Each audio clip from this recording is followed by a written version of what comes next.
Hello, hello, everybody. I hope you've had a good weekend. Of course, tomorrow, as we all know, it is going to be Monday. So I'm just gonna turn on the music a little bit. So I hope, guys, it isn't too loud, and that you guys can hear me properly. I'm actually gonna turn it down on my end here, just so that I can hear myself speak as I'm talking to you guys. So tonight, of course, is my movie review. Normally, I do it Saturday mornings, but yesterday was a busy day, so I wasn't able to do it yesterday. So today is going to be about the movie Pitch Black, which is the first installment in a trilogy of movies starring Vin Diesel, and of course, the follow-up are the Chronicles of Riddick and the Chronicles of Riddick: Dark Fury. Now, this Saturday, I will be talking about, so on March 5th, I will be talking about the sequel uh, to the movie, The Chronicles of Riddick. Now, I admit I did not see the third movie, Dark Fury, so I'm not too sure when I'm going to be reviewing that one. I think it's on Amazon Prime, I think, but I'm not 100% sure. Um, so I'll have to see if I'm going to be doing the movie or not. So for now, at least the first two movies are going to be reviewed. The third one we'll have to see. So I'm just going to create a poll here. So I'm just going to put the music up, back up a little bit, and just give me a moment, guys. Okay, I'll be right back with you guys.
All right, so I'm back here with you guys.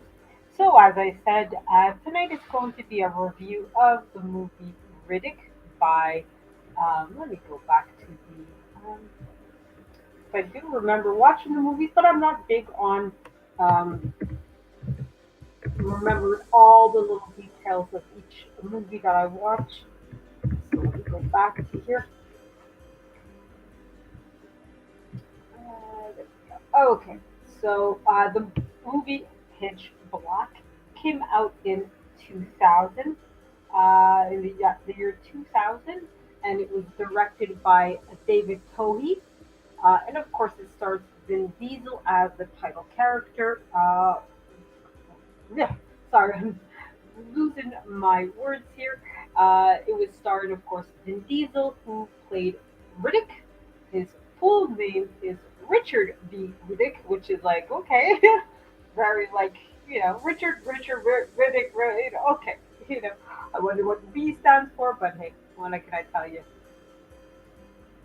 Anyways, so just to quickly summarize the movie. So the movie Pitch Black, of course, follows the main character, which is of course Riddick. Now, in the opening scene, you can see that all the characters are on a ship. That it is basically, uh, a meteor shower sort of destroys the ship, causing it to crash land on a nearby planet. Of course, a few people do pass away. Uh, but a few of the characters do manage to survive. One of them is the second in command, Carolyn. Okay. There's also the Imam that survives. Riddick, of course, and the Imam has three boys that are all looking to find new Mecca. Okay. Who else? Let me just go back here. Um,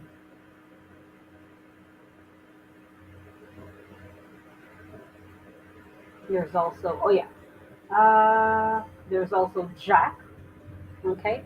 And a pair of prospectors, and there's also, of course, Johns, which is a law enforcement officer who is, of course, escorting Riddick, who is a bounty, essentially. So Johns is really more of a bounty hunter than anything else. Okay. So of course, when they crash land, as they're landing, of course, the whole system wakes up key people because, of course, the system realizes that okay, somebody needs to intervene here. Uh, so of course, once they land onto the planet, they all have to figure out a way to survive, especially since they see that the ship is landed over several hundreds of kilometers and has completely destroyed. So their main focus is a way to figure out how to get out of here. Okay, out of how to get out of the planet, essentially. So of course they, start by exploring the planet and figuring out, okay, where are we? What resources do we have? What can we do, et cetera, et cetera. And of course they do at one point start exploring and going out to different sections and saying, okay, maybe there's a potential way to survive over here and over there and so forth, right?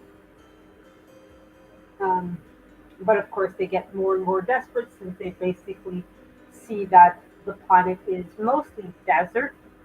Now, there's no like wild jungles or forests. There doesn't seem to be any kind of inhabitants or people there. So it becomes very desperate. And the part of the ship that they were all in was not the part of the ship that had like the medication or food or things that would really help them survive. Okay. Now, what of course, during these discoveries, what you find out is, you basically, of course, the imam is, like I said, with the three boys trying to find New Mecca, which is why they were on the ship. Carolyn, of course, was the assistant captain, the second in command, right? So she's, there for that. That's her job.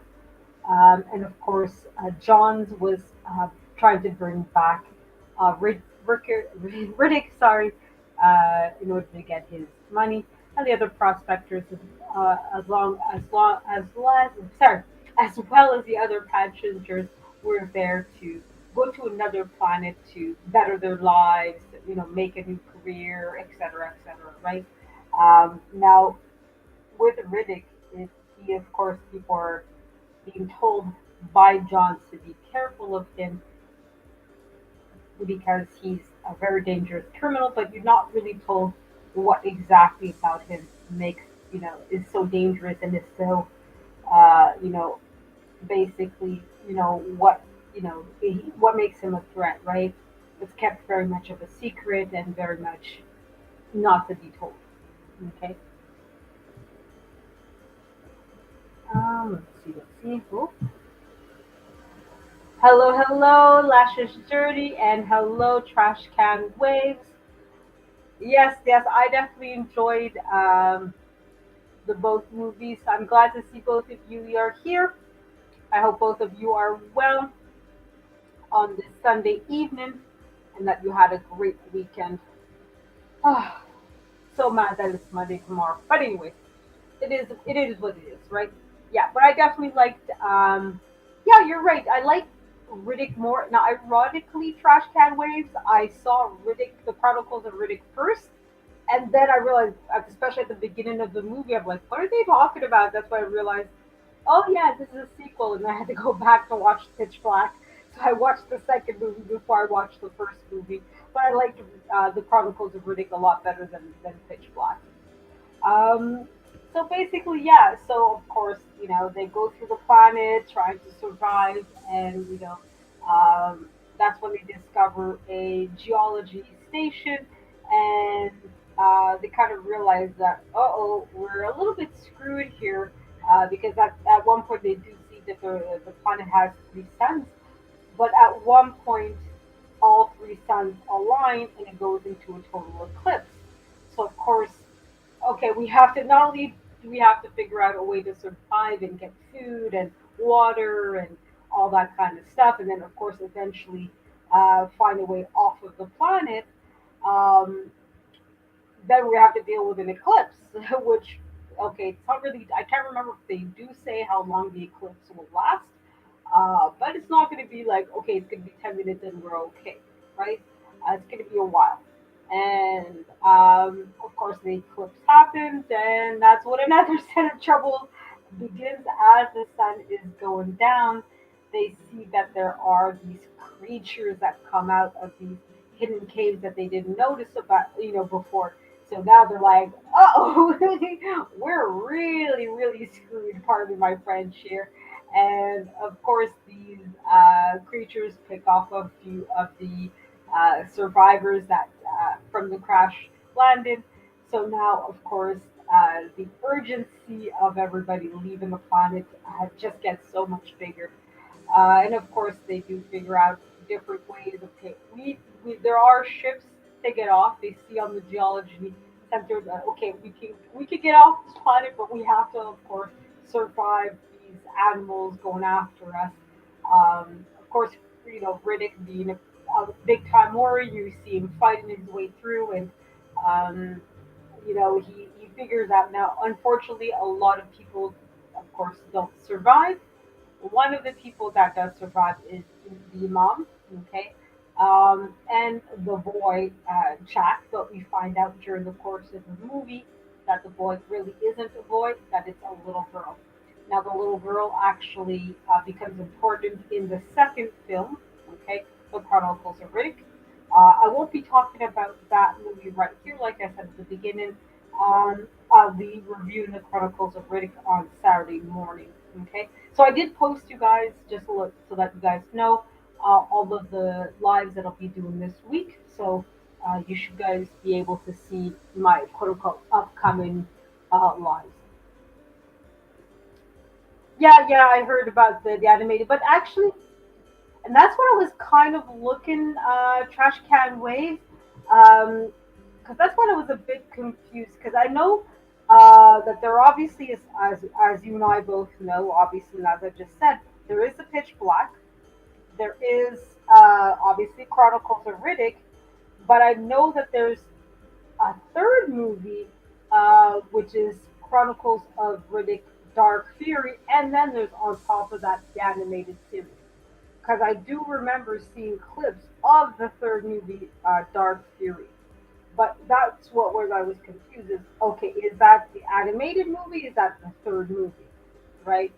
So that's where I was like, oh, okay. Is there really a third movie? Is there just the animated movie, etc., etc.? So I definitely have to look into that further to see what's going on. But I do remember hearing about the animated movie as well, which is not really a true. It's like a movie in between Pitch Black and the Chronicles of Riddick, if I remember correctly.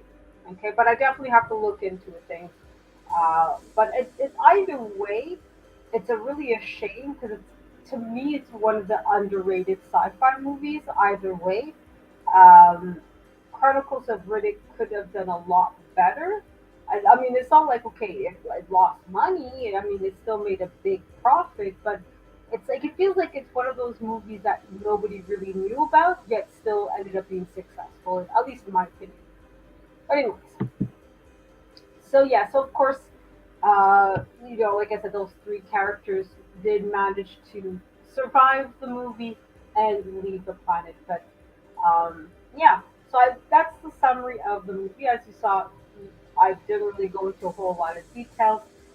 Because basically, my movie reviews, I've noticed that I'm talking a lot about the movie without really giving my review, you know, making it, more of a summary of a movie rather than me talking about my feelings about the movie. Um, but yeah, so I really liked the sequel a lot more than I liked the original Pitch Black movie. Now, what I did like about Pitch Black was the fact that um, the like at least a good portion of the movie did actually honor its title, where you're like, okay, you're on another planet in Pitch Black, where like part of the threat is the fact that you're not seeing where you're going and you're not sure where you are, what you're doing. It's a foreign planet. It's not a planet that, okay, people are there, people know about this planet extensively. Um, so here you are trying to survive, trying to get out, um, and try to get off of the planet, all while being trying to avoid these aliens. Well, not aliens because that's their planet technically. All while trying to survive these monsters or creatures or animals, however you want to look at it, that are going after the survivors. These are creatures that are meat eaters. They're carnivores. They're not there out of decoration, right? They're there to go after you. Um, and you see them oftentimes going after each other as well. So yeah, so that's one of the things that I like about Pitch Black is the fact that it really focuses on, because sometimes titles of the movies feel a lot more like, oh, there's this is supposed to be symbolism and it's supposed to have deeper meaning to it. It's like, no, no, you're in Pitch Black and you have to, survive while not attracting attention or anything. Let me see if I can get um, get the trailer for this movie. But yeah, that's one of the things that I do like about the movie. Now, what I also like about the movie is that Riddick is presented as, yeah, he did a lot of shitty things, and okay, he did a lot of things against the law, but you could tell that for him, a lot of it is like, look, I just want to survive. I want to be alone. Um, Now, of course, in the sequel, goes into the fact that he has all these abilities, and he can see in the dark, which of course plays to his benefit in this movie. But part of it, shows that like he is the way he is because he's part of a race called the Furians, where they tend to be, like the alpha males, and like, okay, we need the top dogs that are going to survive, but they're also all these kind of people that are thinkers and like, okay, how do I survive? How do I get myself out of this? And you know, big on like, okay, we're all going to learn how to fight. Even the women are tend to be like a little bit more on that side of things, and it's like, no, we're not just here to be dainty and pretty. It's like, no, no, no, we're all out here to survive and fight. And of course, in the Chronicles of Riddick, there's a whole Messiah Christianity saving the world, and they're going to overthrow the current kingdom kind of story. Um, and Riddick does play into that big time. But of course, when we get to the Chronicles of Riddick, I will talk more about it then. But you can tell, like right now, most of what Riddick is about is really very mysterious, and you're not really sure like where he gets his abilities from, why he is the way he is. But you sense that he's not like most guys. He's not like most people. And really is focusing on survival, particularly his own survival, and he'd really rather just, what, I'd rather just be on my own and just be in my own corner. It doesn't matter. You know what I mean? All right, so let's see. Let's get a nice, good trailer that I can show. It's just a few seconds long.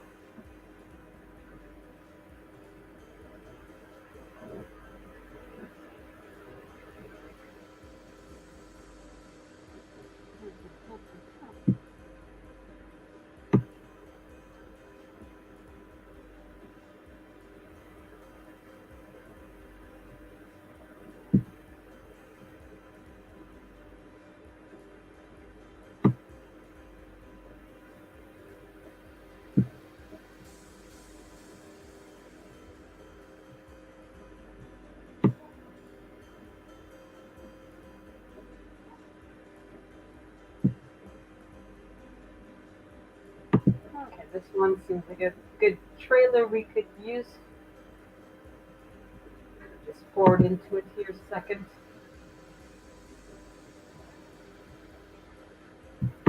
Just want to make sure that, of course, I will only play a few seconds of it. Da-da-da.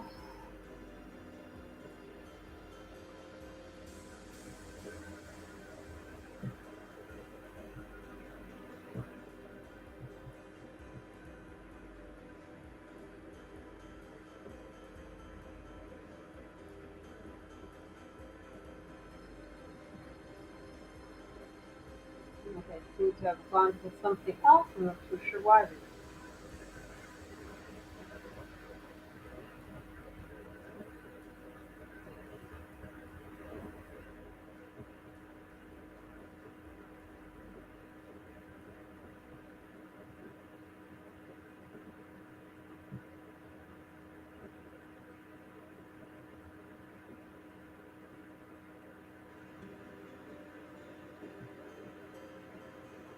All right, so I'm gonna play the hello, hello, amazing MMG. How are you? I'm glad to see you here, but I'm not so glad to see my nice little Russian bots that decided to join me right now. Wonderful people they are.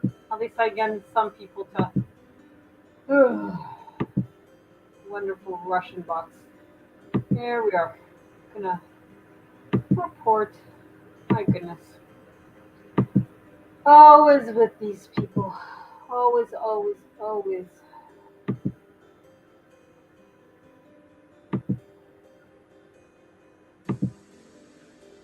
Ah, I hope you're doing well, amazing MNG.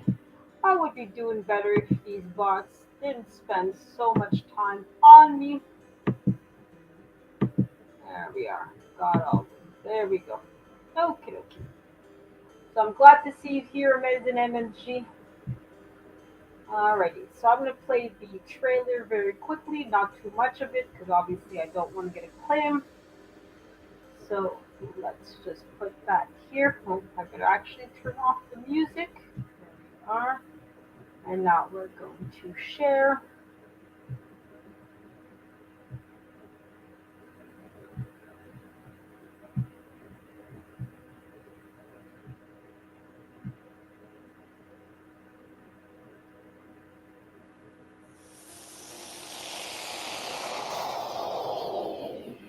They say most of your brain shuts down in cryosleep, all but the animal side.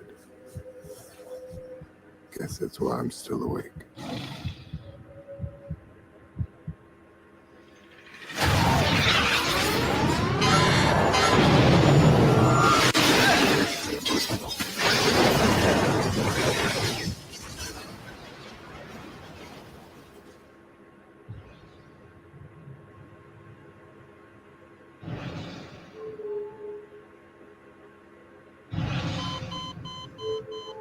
If the man is gone, he's gone. Why should he bother us?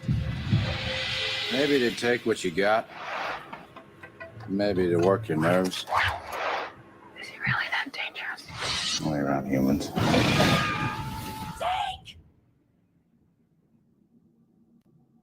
All you people are so scared of me. But it ain't me you gotta worry about now. Whatever it is, it got Zeke and it nearly got me. Get it off They seem to stick to darkness. So if we stick to daylight, we should be all right.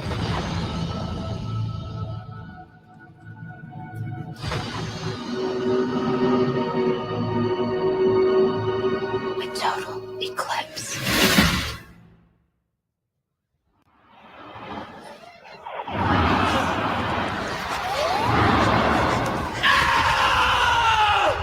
We're gonna lose everybody out here.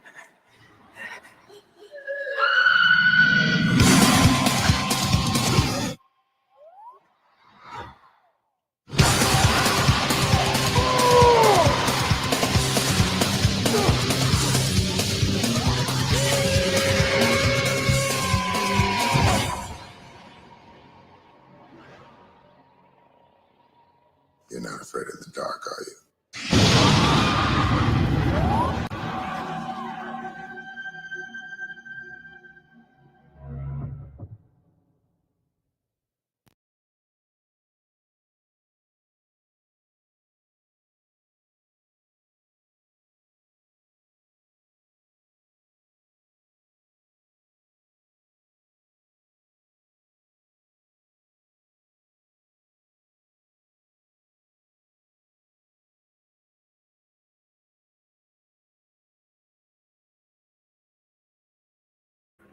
Sorry, here I was talking and talking, not realize I was still muted. Yeah, no, I'm glad, Amazing MG, that your workload is lessening. Mine has increased. Last week, I started a second part-time job, which means I now work full-time, essentially. So I work two part-time jobs and total of full-time hours, essentially. So feels like I'm running around, but it is what it is. Anyway, so yeah, so I'm glad at least for you the workload is getting less. So yeah, that was the preview to the movie Pitch Black. So as you saw, I didn't like the music that they used. Maybe it's just this particular one they use a different music, but in the movie there's the music isn't like that at all. It really is much more creepy kind of music.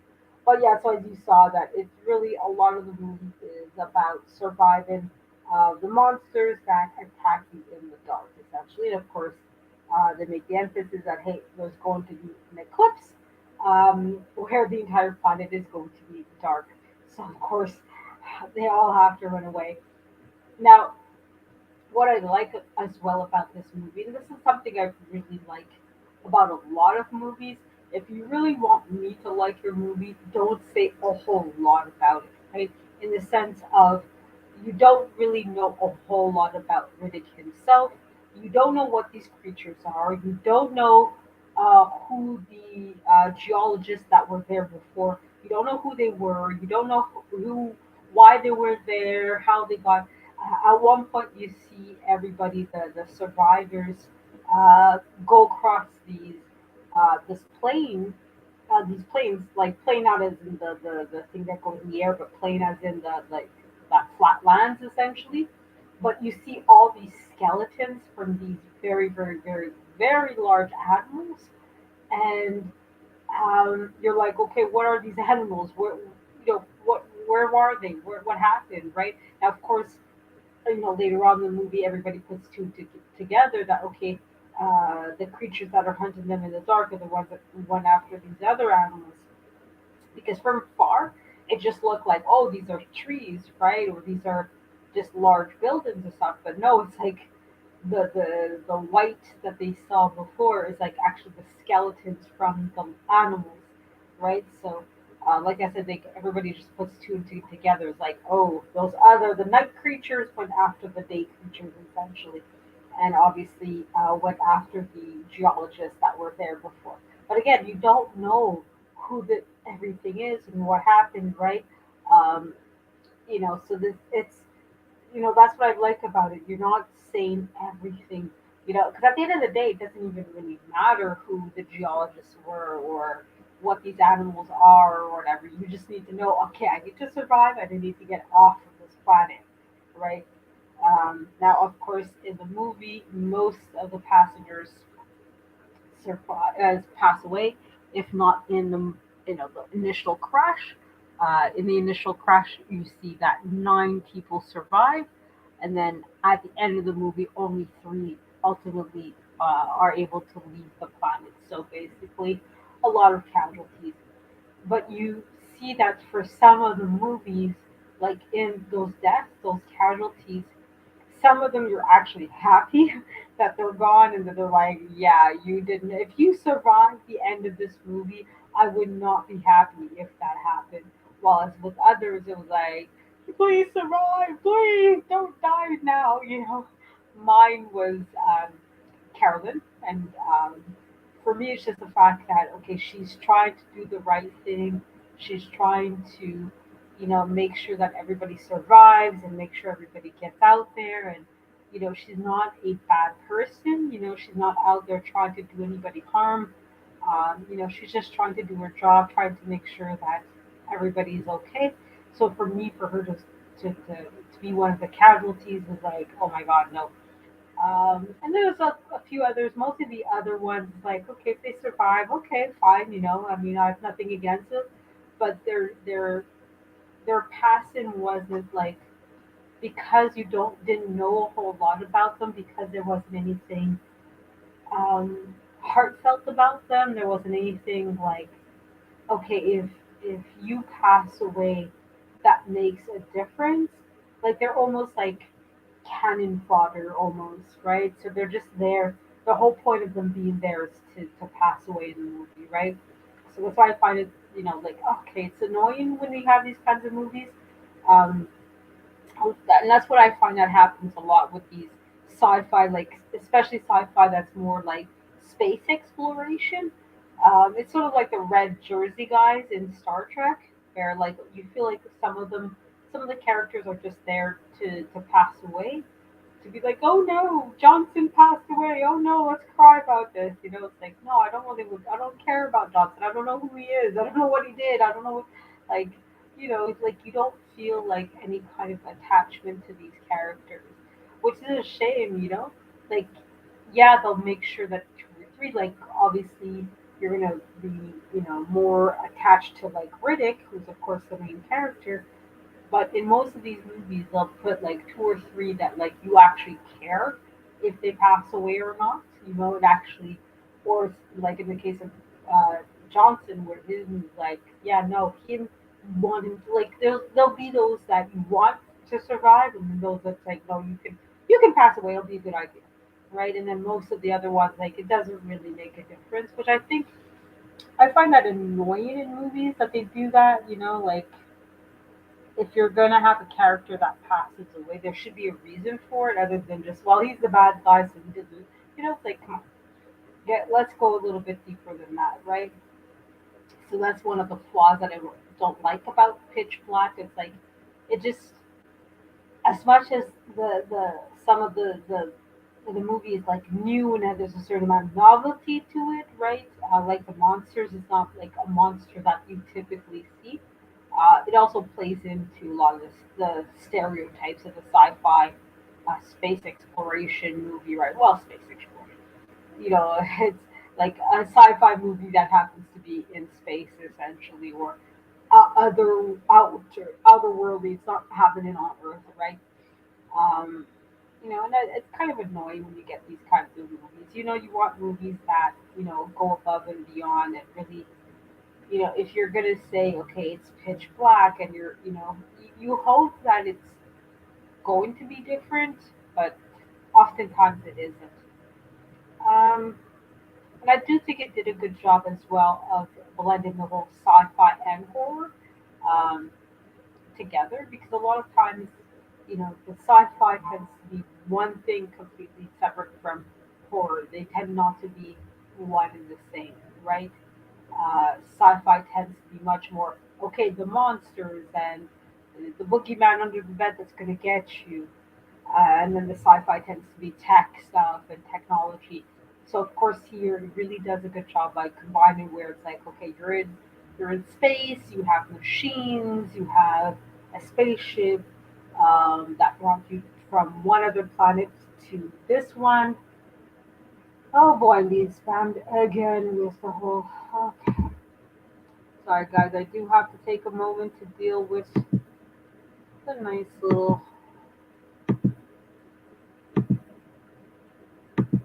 I better also put back the music on.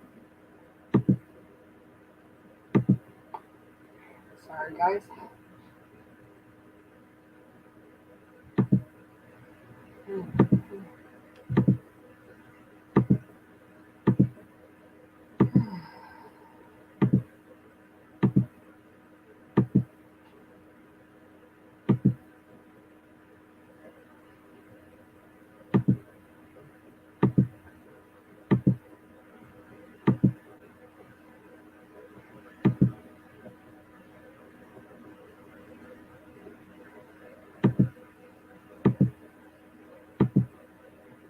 All right.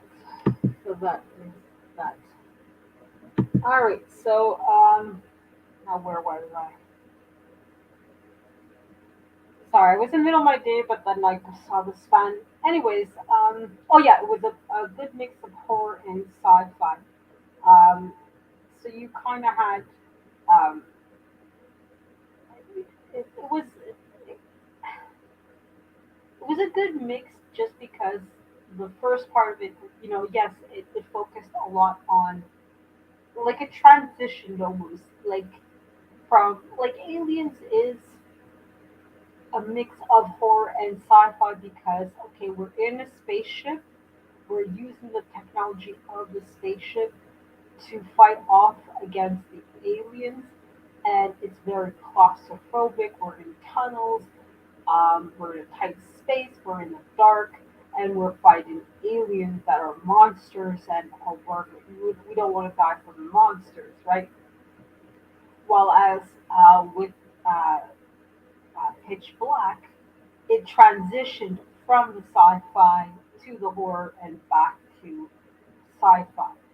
Because at the beginning of the movie, you see, okay, in the preview, you saw him talking about chronos sleep and all that, where you're like, okay, for space travel, you have to go into a deep sleep and so forth, right?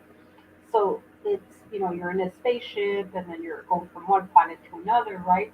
But the second that they crash land on the planet, that's when they slowly transition into the horror, right? Because at some point it's like, oh no, we have to deal with the monsters, right? We have to get away from these creatures that are coming after us, right? So, and then it transitions back into the sci-fi once they, okay, we now found a spaceship that will allow us to get off of the planet. So that's another thing that I really like about the movie. That for this kind of movie, that was a good way of blending both sci-fi and horror together, right? Because in other movies, like I said, with Alien, they'll blend it where it's both of them at the same time. While it's this one, it's like we'll have the sci-fi at this point, and we'll have the horror at this other point, right? So that's a good thing that I liked about the movie as well. Let's see. What else are the other things? Of course, yeah, like I said, with the title, it was not just a, metaphorical title. It was like actually like, no, we physically have to be in the light and avoid going into darkness. We don't want these creatures to attack us because you can see that the creatures will be harmed by the sunlight. Okay, so of course, at one point, um, it does go into the solar eclipse, and you see them make the point of we have torches, we need this light from this fire to be on at all times if we want to survive. So, of course, the worst thing you can do is be stranded behind somebody with a torch or out of that sunlight because you will be consumed. So, um, the implication of that is that the monsters are all around you at all times. You can't see them per se. They can't see you per se because that's one of the things you discovered during the course of the movie is that um, the monsters, because of how they're physically built, cannot see in a certain angle, right? But the second you're outside of that circle, that angle of sight, right? Think of us human beings, right? We have 180 degrees, right? So you can't see anything outside of that 180, right? So it's the same thing with these animals, right? So once you're outside of their field of vision, they can't see you, right? So that light sort of acts as both a protection for you, but also a beacon towards the animals. Like, wait a minute, there's this light over here. What's going on? So they know enough to like get close, but not too close to you, right? So the second that you're out of that light and in the field of vision of these animals, they'll go after you, right? So you have two things that you need to do, right? Either A, stay in that light, or B, stay outside of that animal's field of vision, right? So since oftentimes these animals are in a pack, that's very difficult. You might stay out of the field of vision of one particular animal, but you're not going to stay out of the field of vision of all of the animals, right? So that's one thing that I really liked about the movie. And of course, one of the the bad guys in the movie, that's what happens is that Riddick intentionally puts him in a situation where he's basically left behind outside of the torches. He has no light, no way of keeping himself out of darkness, and of course the animals go after him. So overall, I think I really liked the movie. Um, the casting was done fairly well. I think other than Vin Diesel, most of the other characters were not very well known actors or actresses. I think uh, for this kind of movie, that was actually a pretty good idea because obviously you wanted the emphasis to be on Riddick. So by Riddick being played by Diesel, who was of course at that in 2000, I don't think he was extremely like the Vin Diesel that we know now in 2022, right? It's 20 years ago, right? But it really allowed him to be like that he was like the star. Okay, we want him to be the main focus of the movie, right? So, and I think that was a good idea to really make sure that the other actors and actresses were not really big names, like everybody knows who they are, and you know what I mean. So that's what I really liked about that as well. So that's pretty much it for my review of Pitch Black. I will be reviewing the sequel to the movie Chronicles of Riddick Saturday morning. And I hope to see you guys then as well. Tomorrow, of course, I will have my French lesson. On Tuesday, I will have my art review at night and my read it in the morning. Okay, so you'll notice that my quietly reading series, I've had to change the time of it just because, like I said earlier, I am now working 40 hours a week. So basically, what's going to happen is Tuesday morning, because I obviously normally would have my reading Sunday, Tuesday, and Thursday morning. But now, like I said, because I work, I can't have my art series and my quietly reading at night at the same time. So Tuesday morning, I'm going to have my book reading probably at about 6:30 in the morning, and then I'll have my art review Tuesday night, like I said. Thursday will be the second session, sorry, the third session for my book reading. Friday night will be my book review, and Saturday morning will be my usual, usually programmed movie review. And of course, this Saturday I will follow up on the sequel, The Chronicles of Riddick. All right, so on that note, guys, I'm going to let you guys go. Have a great night, and thank you for joining me. Good night. Bye bye. Have a great one, guys. And I hope that this week is going to be a fantastic week for one and